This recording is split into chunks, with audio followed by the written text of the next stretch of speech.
Well, moving on then, Qantas did its bit for the news cycle this week, cutting maintenance jobs one day and restructuring itself the next, splitting its domestic and international operations. Here's CEO Alan Joyce. Qantas International last year lost $214 million. Last year, Qantas Domestic made $444 million. They are performing very differently. Now, like all problem children, the problem children get all the attention.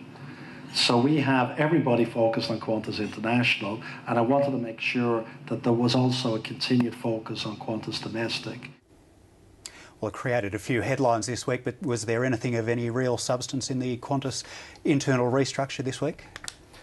I'm not sure that there was. The international division is always going to be challenged. I mean, it's competing against the Middle Eastern airlines who've got favourable fuel, subsidised governments that subsidise them, and they're in fantastic locations. So I can't see that there's any immediate turnaround to Qantas International's fortunes by anything that management can do because of the external environment. I think, the word restructuring, every time I've heard the word restructuring meant it's a company's doing it tough, and Qantas has been doing it tough. And let's not forget, it was only 4 or 5 years ago that Qantas was almost taken over, and I think it'd be broke today if it was taken over. So, perhaps we're in a better position. But again, the Qantas share price, it looks down and out, and it's doing it very tough.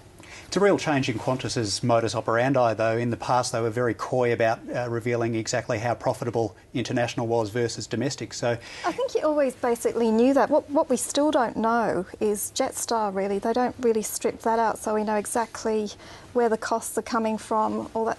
That would be very helpful. But I think it was clever in the sense that Virgin are really competing against them domestically, so it will really help them by having executive team just focusing on domestic, and then you've got the bad stuff in international. Can keep there.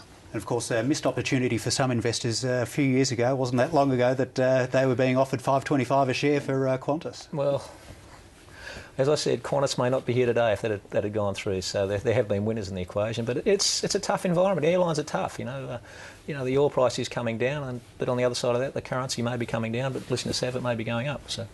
Of course, the other thing that Alan Joyce has to worry about is industrial relations. They've got a few enterprise bargaining agreements out of the way now, but is this increase in transparency all about putting the heat on the unions as well and opening that debate up as well? I think so, because a lot of the problems were in the international. It wasn't the domestic pilots, it was the international.